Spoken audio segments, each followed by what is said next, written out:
Hello guys, जय हिंद। आशा करता हूँ आप सब बहुत अच्छे हैं। आप सभी लोगों का स्वागत है एस ऑनलाइन के इस यूट्यूब प्लेटफॉर्म में। आज आप लोगों के सामने मैं आया हूँ एक अच्छी सी वैकेंसी जो आई है, जो भी बैंकिंग सेक्टर की प्रिपरेशन कर रहे हैं, बैंकिंग एग्जाम्स की प्रिपरेशन कर रहे हैं और प्रीवियस बैंकिंग एग्जाम्स जो है उन्होंने दिए हैं और कुछ कुछ कारणों से अगर उनका सिलेक्शन नहीं हो पाया है तो एक प्राइवेट बैंक की वैकेंसी है। लेकिन हम लोग इसको डिस्कस भी करेंगे कि ये प्राइवेट है कि पब्लिक बैंक है, ठीक है। इसके बारे में आप लोगों को एक मिथ जो है वो भी थोड़ा सा क्लियर करूंगा। परंतु अभी जो वैकेंसी आई है industrial development bank of India IDBI bank के लिए जेएएम जूनियर असिस्टेंट मैनेजर के लिए, उस वैकेंसी के बारे में हम लोग फुल डिटेल करेंगे डिस्कस, ठीक है। लगभग 1100 वैकेंसी, लगभग क्या फुल 1100 वैकेंसीज जो है ये अनाउंस किया गया है जैम जूनियर असिस्टेंट मैनेजर में, और वो है आईडीबीआई बैंक के थ्रू। चलिए जानते हैं ये फुल डिटेल, कैसा एग्जाम आप लोगों का होगा, कौन कौन सब्जेक्ट का प्रिपरेशन करना पड़ेगा, कितने टाइम के लिए एग्जाम होगा, कितने नंबर्स का एग्जाम होगा, आप लोगों का जो सिलेक्शन का प्रोसेस है वो कौन कौन से प्रोसेस से, कौन कौन से प्रोसीजर से क्लियर करके आपका सिलेक्शन जो है वो होगा, और सबसे इंपॉर्टेंट सैलरी पैकेज जो है वो क्या है, ठीक है। अगर आपका प्रमोशन हो रहा है तो वो प्रमोशन जो है वो कैसे होगा, वो भी कैसे आप फॉर्म को फिल कर पाएंगे, क्या क्या डिटेल्स है, सारी डिटेल्स एक ही वीडियो में हम लोग यहाँ पर डिस्कस करेंगे। और कोशिश करेंगे कि वीडियो को थोड़ा सा शॉर्ट रखें ताकि आपको सारा डिटेल पता चल जाए और टाइम भी आप लोगों का कम लगे। जैसे सबसे पहले आपको मैंने बता दिया कि IDBI bank industrial development bank of India के थ्रू जो वैकेंसी है जैम जूनियर असिस्टेंट मैनेजर के लिए ग्रेड ओ 2026-2027 के लिए वैकेंसी जो है अनाउंस की गई है, ठीक है। और आपको अगर फॉर्म को फिल करना है तो आप इस दिए गए लिंक को, जैसे ही आप आईडीबीआई बैंक का जैम सर्च करेंगे गूगल में तो आपको ये पीडीएफ तो दिखेगा ही, आप उसको डाउनलोड करेंगे पीडीएफ को और वहां पर एक लिंक का आपको दिखेगा मतलब हाइपर टेक्स्ट, ठीक है। उसको आप क्लिक करके उस साइट पे जा करके फॉर्म को फिल कर सकते हैं। सबसे पहले आगे डिटेल्स जान लेते हैं और वैकेंसीज का जो डिटेल्स है वो आपके जोन वाइज, स्टेट वाइज और लैंग्वेज और साथ ही साथ टेंटेटिव वैकेंसीज कितनी है वो सबसे फर्स्ट पेज में मेंशन किया गया है। जैसे अहमदाबाद, बेंगलुरु, भोपाल, भुवनेश्वर, चंडीगढ़, चेन्नई, दिल्ली, गुवाहाटी, ऐसे करके सारे जोन दिए गए हैं और उस जोन में आने वाले स्टेट और यूटी का नाम दिया गया है। सबसे फर्स्ट जो है वो है अहमदाबाद, ए स्टेट्स है इसलिए ए में सबसे पहला नाम आ रहा है। दादर और नगर हवेली के लिए जो कि यूटी है, दमन और दीव के लिए है, यूनियन टेरिटरी और गुजरात के लिए। तो आपको यहाँ के लिए गुजराती लैंग्वेज जो है वो आनी चाहिए। जो वैकेंसीज अनाउंस की गई है मतलब टेंटेटिव वैकेंसीज जो है वो है 70। टेंटेटिव है मतलब इसमें थोड़ा इंक्रीमेंट डिक्रीमेंट हो सकता है, थोड़ा कम और ज़्यादा हो सकता है। इसीलिए मैं आप लोगों को ये डिटेल्स जो ऑफिशियल वेबसाइट है उसके थ्रू डाउनलोड करके ये पीडीएफ के थ्रू बता दे रहा हूँ। सबसे ज़्यादा वैकेंसीज जो है वो आपको दो जगह में, दो रीजन में देखने को मिलेगा और वो जोन है दिल्ली का और दूसरा है महाराष्ट्र का, ठीक है। दिल्ली में ऐसे सारे आपको स्टेट और सारे जोन और सारे टेंटेटिव वैकेंसीज दिए गए हैं। मैं जो स्पेशल पार्ट है वो बता देता हूँ। दिल्ली आपका दिल्ली एनसीआर और राजस्थान वाले क्षेत्र के लिए जिसमें आपको हिंदी लैंग्वेज की प्रोफिशिएंसी है, मतलब आपको उसी जोन के लिए, उसी प्लेस के लिए फॉर्म फिल करना है जहां से आप बिलोंग करते हैं। क्यों? क्योंकि वहां की प्रोफिशिएंसी लैंग्वेज आपसे एग्जाम्स के लिए इंपॉर्टेंट रहेंगी।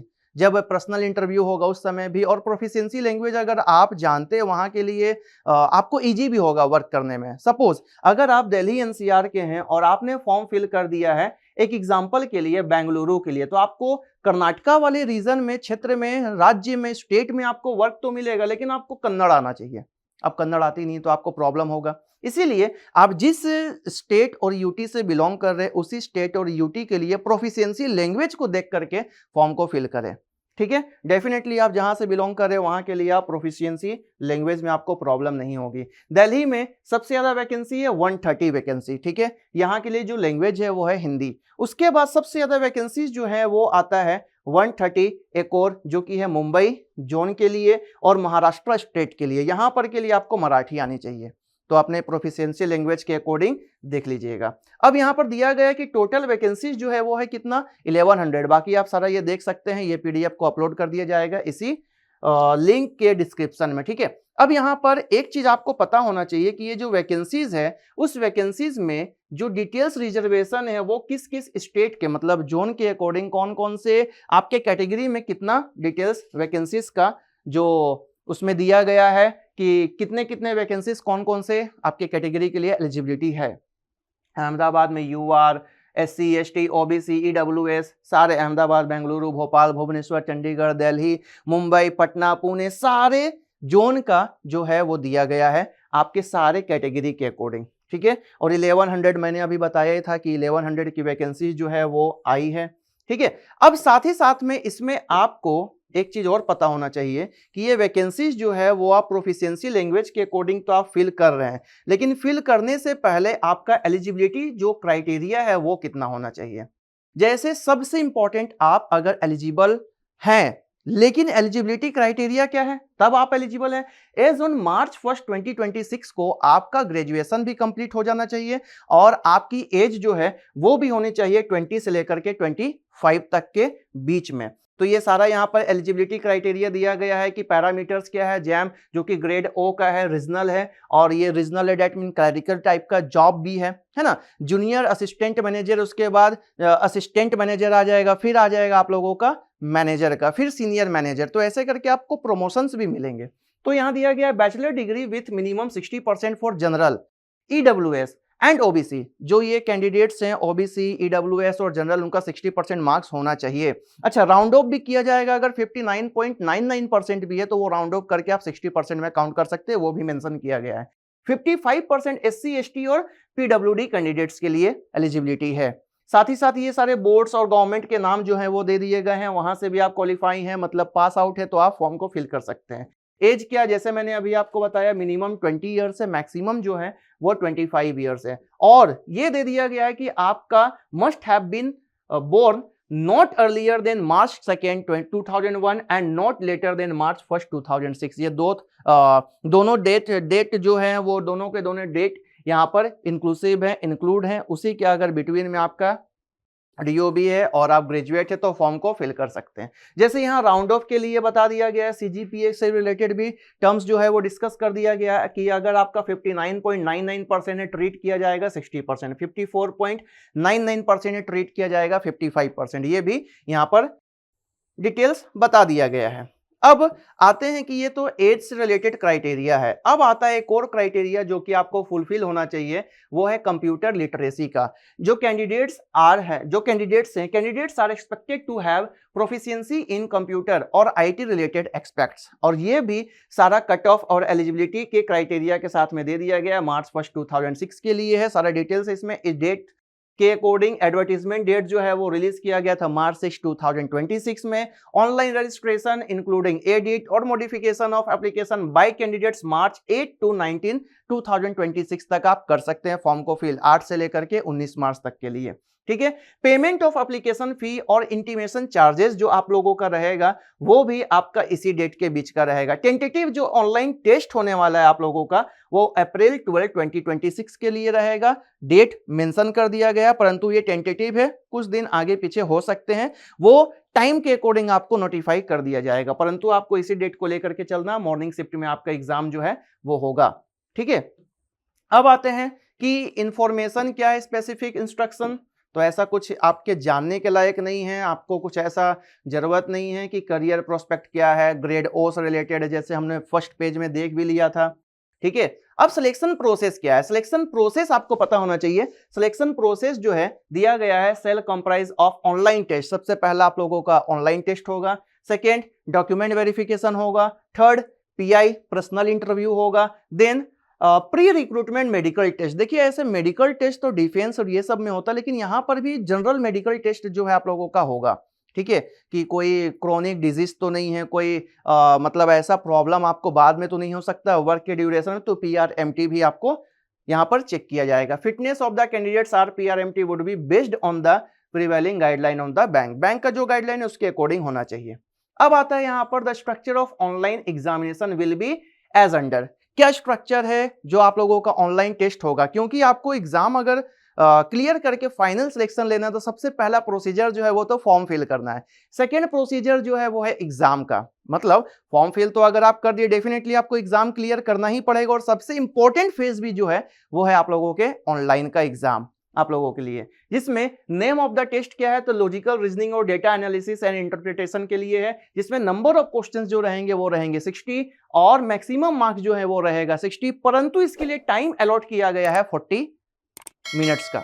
ठीक है, तो जल्दी जल्दी आपको क्वेश्चंस करना है। इंग्लिश लैंग्वेज के लिए 40 और 40 मार्क्स का रहेगा 40 क्वेश्चंस। टाइम अलॉटमेंट है 20 मिनट का। क्वांटिटिव एप्टीट्यूड के लिए आपका रहेगा 40 नंबर का क्वेश्चंस, 40 मार्क्स का रहेगा, 35 मिनट्स इसके लिए अलॉट किया गया है। जनरल जिसको हम लोग जीए भी बोलते हैं, जनरल इकोनॉमी, बैंकिंग अवेयरनेस और कंप्यूटर और आईटी से रिलेटेड 60 नंबर के क्वेश्चंस होंगे और 60 मार्क्स भी अलॉट किया गया है, जिसके लिए 25 मिनट्स जो है आपको अलॉटेड किए जाएंगे। अच्छा, अब इसमें सबसे कम है क्योंकि इसमें आपको स्ट्राइक करना, आउट करना, नहीं तो फिर स्किप करके आगे बढ़ जाना आता है। तो टोटल नंबर क्वेश्चंस के कितने रहेंगे? 200 क्वेश्चंस रहेंगे। मैक्सिमम मार्क्स कितना रहेगा? 200 नंबर का एग्जाम होगा, जिसके लिए आपको 2 घंटे का टाइम जो है वो अलॉट किया जाएगा और वो सेक्शनल टाइमिंग भी यहां पर मेंशन कर दिया गया है। अब यहां पर सबसे important, the above test except the test of English language will be available bilingually. ठीक है, एग्जाम्पल इंग्लिश और हिंदी। ठीक है, तो ये आपको पता होना चाहिए। अब मिनिमम क्वालिफाइंग मार्क्स क्या है, क्योंकि जनरल आप जितना अच्छा नंबर अगर लाने का कोशिश कर रहे हो और अगर नंबर ला रहे हैं तो डेफिनेटली आपका एग्जाम में सिलेक्शन होने के चांसेस जो है वो ज्यादा होंगे। अब यहां पर है पेनल्टी फॉर रॉन्ग आंसर। आप अगर गलत आंसर करते हैं तो आपको पेनल्टी जो है वो 0.25 जो है वो किया जाएगा, मतलब 1/4 का आपको नेगेटिव मार्किंग का चार्जेस जो है वो देना पड़ेगा। अगर आप क्वेश्चन छोड़ देते हैं, नहीं उसका आंसर करते हैं, तो कोई आपको नंबर का पेनल्टी नहीं लगेगा, परंतु गलत आंसर के लिए 0.25 माइनस होगा, मतलब नेगेटिव मार्किंग है। अब पर्सनल इंटरव्यू क्या है? तो पर्सनल इंटरव्यू बोल रहा है कि based on the number of vacancies and applicants against each of the applied zone, cut off will be decided separately for each of zone at the discretion of the bank and candidate shall accordingly shortlisted for interview. तो ये interview के लिए आपको shortlist किया जाएगा जैसे ही आपका exam clear होता है, तो है ना। डॉक्यूमेंट वेरिफिकेशन होगा। डॉक्यूमेंट वेरिफिकेशन में क्या करना है, एग्जाम क्लियर करने के बाद डीवी जो आप लोगों का होगा उसमें आपको अपने 10th से लेकर के जितने हायर क्वालिफिकेशन आपके है, ऐसे मिनिमम तक तो आपका ग्रेजुएशन, उसके बाद भी अगर क्वालिफिकेशन है, पीजी किया हुआ है आपने और भी कोई आपके पास स्किल्स रिलेटेड भी है, तो वो सारे के सारे डॉक्यूमेंट्स जो आपने फिल करते समय फॉर्म को मेंशन किया था वो सारे आपको ले जा करके वहां पर शो करने हैं ओरिजिनल। तो ये डॉक्यूमेंट वेरिफिकेशन, उसके बाद पर्सनल इंटरव्यू से रिलेटेड भी यहाँ पर टर्म दे दिया गया है। ठीक है, आपके जोन में होगा ऐसे 45% मार्क्स का यहाँ पर बताया गया है। फिर PRMT मेडिकल टेस्ट भी जो होगा, जो कि जनरल मैंने आपको बताया कि जो स्टैंडर्ड है जनरल PET का वो आप लोगों का होने वाला है। ठीक है, तो ये चीज को ध्यान रखना है। अब बोल रहा है एलिजिबिलिटी क्राइटेरिया में क्या, तो सिटीजनशिप, आप इंडिया के हैं डेफिनेटली तो फिल कर सकते हैं फॉर्म को। उसके साथ ही साथ में अगर आप कहां से बिलोंग करते हैं, नेपाल से, अगर आप बिलोंग करते हैं भूटान से, और भी जो स्टेट्स कंट्रीज का नाम जो है वो दे दिया गया है, वहां से भी आप फॉर्म को फिल कर सकते हैं। बट यहां पर मेंशन कर दिया गया है क्या क्या उसके लिए क्राइटेरिया है। ठीक है, अब आगे बात आता है कि जो आपका एज से रिलेटेड आपको जो रिलैक्सेशन मिलना है वो क्या है। तो एज से रिलेटेड जो रिलैक्सेशन के लिए यहाँ पर टर्म दिया गया है वो सेम जैसे यूजुअल सारे एग्जाम्स के लिए होता है कि SC/ST के लिए 5 इयर्स का है, OBC के लिए 3 इयर्स का है, ये मेंशन कर दिया गया है। शेड्यूल कास्ट, शेड्यूल ट्राइब के लिए 5 इयर्स, OBC के लिए जो कि नॉन क्रीमी लेयर के लिए रहेगा 3 years, person with benchmark disability के लिए under right of the person with disability act 10 years के लिए, और एक्स सर्विसमैन, सारे यहाँ पर डिटेल्स जो है वो दे दिए गए हैं कितना कितना एज रिलैक्सेशन मिलने वाला है। पर्सन अफेक्टेड बाय 1984 राइट्स के लिए 5 इयर्स का है। तो ये सारा यहाँ मेंशन किया गया है। बट अगर आप जिस भी कैटेगरी के लिए फॉर्म को अप्लाई कर रहे हैं एक्सेप्ट जनरल कैटेगरी, उसके लिए आपको डॉक्यूमेंट्स जो है वो शो करना पड़ेगा एज रिलैक्सेशन से, एज रिलैक्सेशन को पाने के लिए। ठीक है, तो ये ध्यान रखिएगा। अदर क्राइटेरिया ये सब आप लोगों को जानने की इतनी जरूरत नहीं है, जो इंपॉर्टेंट पार्ट है वो आपको पता होना चाहिए। अब आता है हाउ टू अप्लाई। अप्लाई आप कब से कब तक कर सकते हैं, आप ऑनलाइन मोड के थ्रू ही सिर्फ अप्लाई कर सकते हैं, फॉर्म को फिल कर सकते हैं, और वो विंडो जो है वो ओपन रहेगा मार्च 8 से लेकर के 19 मार्च तक के लिए, और इसी में आप अपने फॉर्म को एडिट भी कर सकते हैं। कुछ अगर प्रॉब्लम, कुछ गलती से आपने मिस्टेक फिल कर दिया है तो बिफोर अप्लाइंग कैंडिडेट शुड आपके पास क्या क्या होना चाहिए, ईमेल आईडी, ये सब सारा डिटेल्स दिया गया जो जनरल सारे एग्जाम्स के फॉर्म को फिल करने के लिए होता है। ठीक है, फोटो का साइज जो है वो सारा चीज यहाँ पर दे दिया गया है, सिग्नेचर क्या है, आपको कैसे देना है। ठीक है, तो ये ऑनलाइन एग्जाम के टाइम में भी आप लोगों का सिग्नेचर ये सब चीज जो है वो आपको करना पड़ेगा, क्योंकि आप जब एडमिट कार्ड लेकर के जाएंगे एग्जाम को देने के लिए। तो एप्लीकेशन प्रोसीजर क्या है, तो apply online for one of the notified position, जो कि है only one application should be submitted by the candidate for any of the advertised position. क्योंकि एक ही दिन में एग्जाम है तो आप 2 3 4 फॉर्म को अगर फिल कर रहे हैं तो आपका फॉर्म तो रिजेक्ट हो ही रहा है, साथ ही साथ में आपकी क्राइटेरिया भी जा रही है, लेकिन एग्जाम तो एक ही दिन है। ठीक है, तो एग्जाम एक ही दिन है तो आप लोगों को ज्यादा फॉर्म तो नहीं, अपने लिए एक ही और अच्छे तरीके से फॉर्म को फिल करना है। फिर आपका ऑनलाइन टेस्ट होगा, ठीक है, जो कि मैंने आपको सब्जेक्ट वाइज बता दिया था कितने कितने नंबर का और कितने कितने उसके लिए टाइम अलॉटमेंट जो है वो दिया गया है। ठीक, कैसे कैसे आपका कैंसिल हो जाएगा, candidate cell B student समरली cancelled, क्यों? क्योंकि अगर आप एक से ज्यादा फॉर्म को फिल कर रहे हैं तो।